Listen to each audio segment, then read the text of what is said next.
നിങ്ങൾ ഈ ലോകത്ത് ഏത് പെണ്ണിനെയാണ് കെട്ടാൻ പോകുന്നത്? അദ്ദേഹം തിരിച്ചു ചോദിച്ചു. കൈ നിവർത്തി കാണിച്ചുകൊണ്ട് ഇതാ ഈ പെണ്ണിനെ എന്ന് അപരിചിതം പറഞ്ഞു.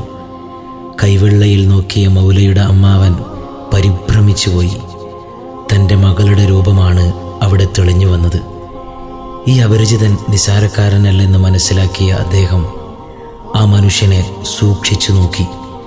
തൻ്റെ സഹോദരിയുടെ മകൻ മുഹമ്മദ് സ്വാലിഹാണിതെന്ന് തിരിച്ചറിഞ്ഞ അദ്ദേഹം മൗല റളിയല്ലാഹു അൻഹുവിനെ കൂട്ടിക്കൊണ്ട് വീട്ടിലേക്ക് പോയി.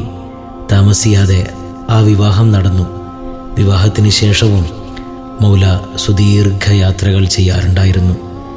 നാഗൂർ ഷാഹുൽ ഹമീദ് റളിയല്ലാഹു അൻഹുവുമായി അടുത്ത ബന്ധം സ്ഥാപിച്ചിരുന്നു.